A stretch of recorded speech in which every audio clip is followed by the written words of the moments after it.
Hello, my name is Burke Hedges, author of the best-selling book, The Parable of the Pipeline.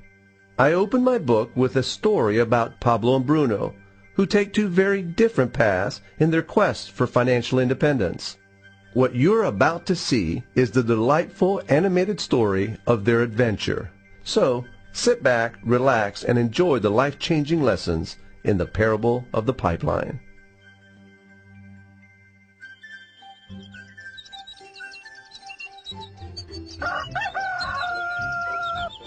Far away, in a small village, near a beautiful valley, lived two friends, Pablo and Bruno. They were both young and dreamed of a better life for themselves. They'd often discuss their dreams about how they would become the most successful men in the village. They weren't afraid of hard work, and they searched for opportunities to help realize their goals and achieve their dreams.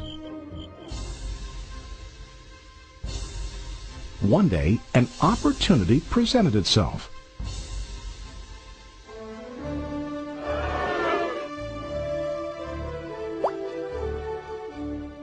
The mayor of the village decided to hire two people to bring water from a spring up on the mountain, across the valley, back down to the village.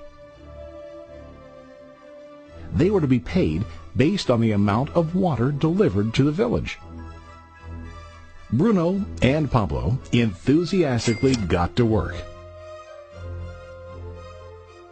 Every day, from morning till evening, they carried buckets to and from the spring. They worked hard, carrying water to the village.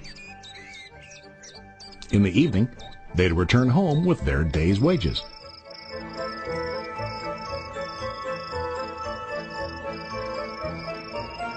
Bruno was satisfied with his work and the money he earned. He was sure that with this work he could achieve his dreams. Bruno thought that to increase his wages he could use bigger buckets to bring more water each trip.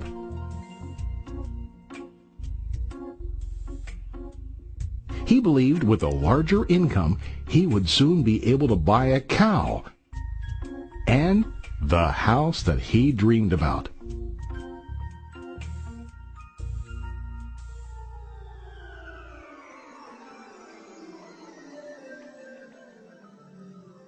Now Pablo was not satisfied.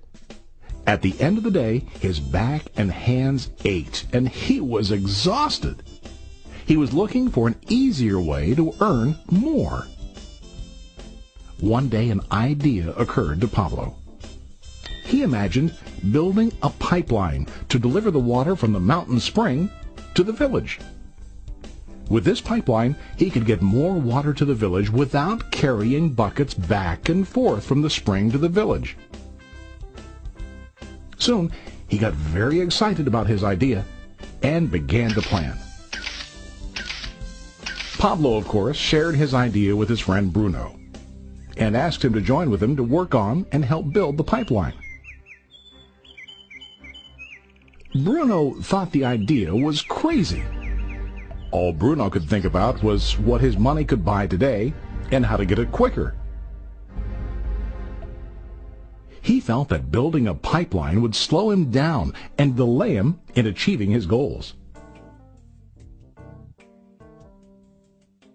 Instead, Bruno got bigger buckets and went more often back and forth fetching water. He was sure that with this method he could make more money. Pablo decided to build the pipeline on his own. He understood that it would not be easy to build, and it would take time to complete the pipeline. Pablo knew that it could take several years to finish, but he set his mind on his goal. Every day he worked and carried water like before. But on weekends and during his spare time, he worked hard to dig in the rocky soil and build his pipeline.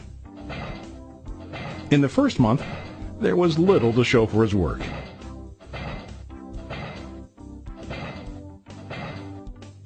Bruno and the villagers laughed and teased him. They called him Pablo the Pipeline Man. During this time, Bruno's income doubled. He already bought a cow and a bigger house. His lifestyle changed. He now spent time after work in the bar, enjoying his hard-earned wages from delivering water.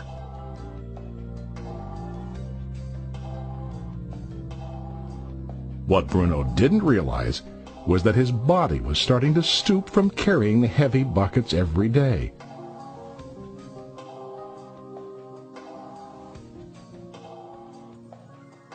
His face looked worn and his body tired.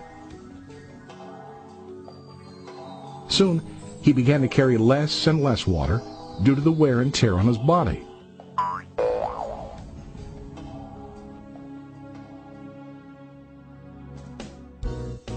Month after month, Pablo worked.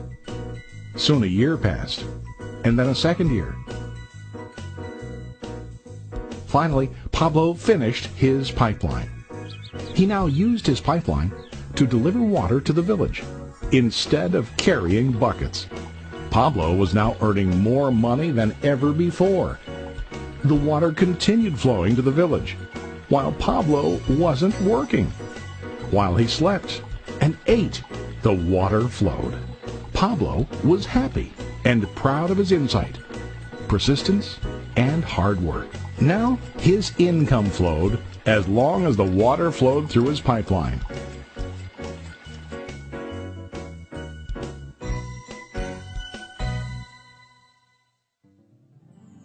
The story of Bruno and Pablo is a reflection of life. Their jobs symbolize what most people do to earn money. Bruno gets his money using buckets. He goes back and forth, carrying his buckets from the spring to the village in exchange for money. To increase his income, he either has to go more frequently to the spring or to use larger buckets. It's common in real life to increase our income by working harder. For example, working overtime or getting a second job. We also increase the size of our buckets by accepting a higher paying position, which often includes spending more time on the job. Most of us exchange time for money like Bruno. We know that every person has only 24 hours in the day and that it's not possible to use all our time to work. The most difficult time comes when we can no longer exchange time for money due to age, health, or other reasons. Then, our income stops. Now let's review what Pablo did. Very wisely, Pablo did not exchange all of his time for a limited income, but he used some of his time to build a pipeline. He knew that the pipeline would bring ongoing income as long as the water flowed. An ongoing income that multiplied the time he worked each day. Pablo knew that someday, maybe because of age or health, he would no longer be able to exchange his available time for money. Pablo knew that if he could make his idea of a pipeline work, then he only has to do the hard work of building the pipeline. After the pipeline was completed, Pablo was able to monitor and maintain the flow of water to ensure that his income will continue. Pablo has shown us that to earn an income, we don't always have to directly exchange time for money. There really are better ways. How about you? Are you still like Bruno, who directly exchanges time for money? Or do you want to be like Pablo, building and maintaining a pipeline for ongoing income? If you are interested in the idea of building your own pipeline, contact the person who lent you this presentation. You can start building your pipeline today.